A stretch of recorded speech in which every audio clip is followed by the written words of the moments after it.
Hi friends, welcome to TSC media planet leaf. ప్రపంచంలో పురాతన నాగరికతలు కలిగిన దేశాలు ఎన్నో ఉన్నాయి. అందులో చైనా కూడా ఉంది. అటువంటి చైనాలో ఎన్నో పురాతన కట్టడాలతో పాటు వాటి వెనుక మిస్టరీలు కూడా చాలానే ఉన్నాయి. అటువంటి మిస్టరీలలో ఒకటి చైనా పిరమిడ్స్. వాటిలో జియాన్ పిరమిడ్ అతి పెద్దది. ఇది సుమారు 1000 అడుగుల ఎత్తుతో ప్రపంచంలో కల్లా అత్యంత ఎత్తైన పిరమిడ్ అయ్యింది. ఈజిప్ట్లోని ది గ్రేట్ పిరమిడ్ కూడా 450 అడుగులే. అసలు చైనాలో పిరమిడ్స్ అంటూ ఉన్నాయని చైనాలో సగం మందికి తెలియదట. ఎందుకంటే చైనా ప్రభుత్వం ఈ పిరమిడ్స్ని గురించి బయట ప్రపంచానికి తెలియకుండా జాగ్రత్త పడుతుంది. చైనా ప్రభుత్వం ఈ పిరమిడ్స్ విషయంలో అనుసరిస్తున్న వైఖరిపై సర్వత్రా అనుమానాలు వ్యక్తం అవుతూనే ఉన్నాయి. 1912లో ఆస్ట్రేలియాకి చెందిన ఫ్రెడ్ మేయర్ ష్రూడర్ అనే ఒక వ్యాపారవేత్త చైనాలో ఉండే ఒక మాంక్ సహాయంతో అక్కడికి వెళ్ళాడు.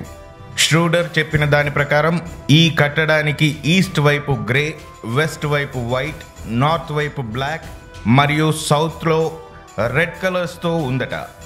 ఈ పిరమిడ్ని బాగా పరిశీలించిన ష్రూడర్ పిరమిడ్ లోపలికి వెళ్ళడానికి ఎటువంటి మెట్లు, తలుపులు, లోపలికి దారి లాంటివి ఏమీ లేవని చెప్పాడు. అంతేకాకుండా ఈ కట్టడంలో ఉపయోగించిన ప్రతి రాయి 3 అడుగుల స్క్వేర్ బాక్స్లా ఉన్నాయన్నాడు. ఆ తరువాత జేమ్స్ గాస్మన్ అనే American pilot world war II సమయంలో C-47 ట్రాన్స్పోర్ట్ విమానం మీద ఇండియాలోని అమెరికా బేస్ నుంచి ఫుడ్ అండ్ మెడిసిన్స్ని చైనాలోని అమెరికా మిలిటరీకి అందించి తిరిగి వస్తుండగా తను నడుపుతున్న విమానంలో ఒక ప్రాబ్లం రావడంతో భూమికి అతి చేరువగా ఎగురుతూ వెళ్ళాడు. అలా వెళుతున్న సమయంలో ఈ పిరమిడ్స్ ఆయనకి కనపడ్డాయి. ఆ పిరమిడ్స్ చుట్టూ పలుమార్లు తిరిగిన గాస్మన్ తాను ఒక పెద్ద తెల్లటి పిరమిడ్ని చూసినట్లు అందరికీ చెప్పాడు. గాస్మన్ మాటలకు ప్రేరేపితుడైన వేరే అమెరికన్ పైలట్ ఆ పిరమిడ్ దగ్గరకు విమానంలో వెళ్ళి దాని ఫొటోస్ తీసుకువచ్చాడు. ఆ ఫోటోలు 1947 మార్చ్ 28న న్యూయార్క్ టైమ్స్ అనే పేపర్లో ప్రచురించబడ్డాయి. ఆ తరువాత చైనా ప్రభుత్వం బయట దేశాల వాళ్ళని ఆ ప్రదేశం వీక్షించడానికి నిషేధించింది.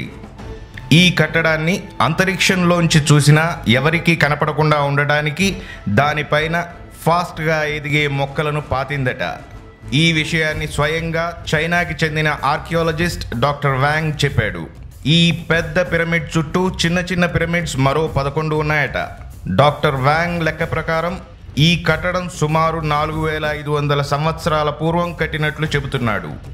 అయితే ఈ పిరమిడ్ని ఎవరు కట్టారో, ఎందుకు కట్టారో అన్న విషయం ఇప్పటికీ ఒక మిస్టరీగానే ఉండిపోయింది.